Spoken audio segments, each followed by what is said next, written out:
Here in Mali, a lack of justice is undermining security and trust.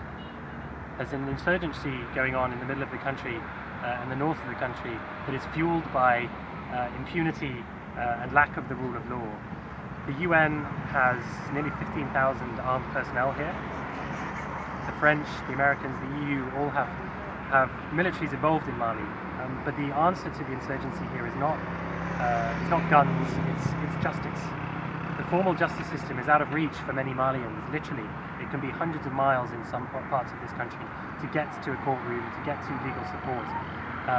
Meanwhile, with the atrocities that are being committed in parts of the country, the state often views citizens as complicit in some of these crimes, and so people don't trust the state to provide fair, honest and inclusive justice.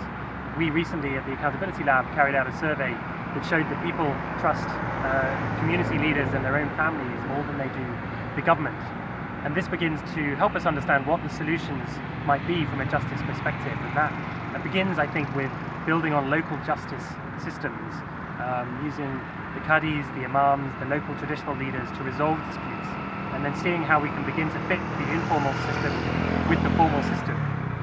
At the same time, in the center of the country, in the Segu region, where we've been doing some work, we've found that there are ways now that people are coming together, the media, civil society, government officials and justice officials, to begin to see what solutions might look like and find priorities for a way forward.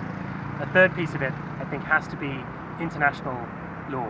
The International Criminal Court has prosecuted one of the offenders in the Malian conflict. There are many more that need to be taken to task. This can be a political process, of course, and it affects the balance of power here. But it's important that there is justice for the victims of this insurgency, and that they see that the world and the Malian state is beginning to act in their own interests. We spoke with a former Minister of Justice here recently, and he said the key priority is justice. If we don't have justice, we don't have peace in Mali. So that's what we're trying to build now with the Accountability Lab.